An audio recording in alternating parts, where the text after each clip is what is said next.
Nandito tayo ngayon sa page ng GMA Network. Scroll down natin kung totoo ba yung mga nabasa natin na anti-Duterte daw yung page nila. So ito i-scroll down natin, ayan, isa-isa to prove na mayroon silang pagkakamali. Yung admin kasi nila nag-post ng laban kay Duterte. So, nang humingi naman ng paumanhin ang GMA Network, patunay naman ito na mayroon palang kinikilingan ang GMA Network. So, ito hinahanap natin. Ito na nakikita na natin. Ayun, no, basang-basa, kitang-kita. So, sa ngayon, sa 2 oras na mula nang i-post nila ito, umabot na sa 4,318 ang nag-share. Okay?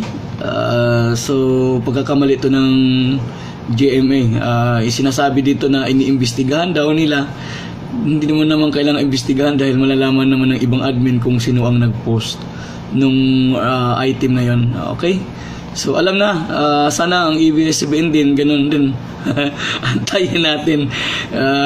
Kawawa naman yung Pilipinas, imbis na tulungan natin yung tao na makapag-angat sa ating bansa sa susunod na mga pagkakataon, dahil sa mga lintik na to, lalo nilang pinababagsak ang Pilipinas, na ang naghihirap ay ang mga kababayan nating Pilipino.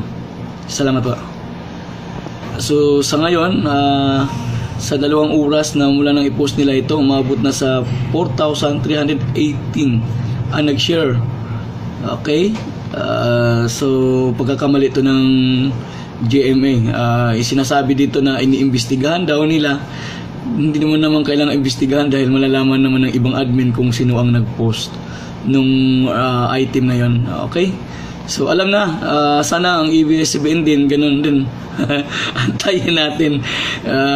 Kawawa naman yung Pilipinas, imbis nang paumanhin ang GMA Network, patunay naman ito na mayroon palang kinikilingan ang GMA Network. So ito hinahanap natin. Ito na nakikita na natin.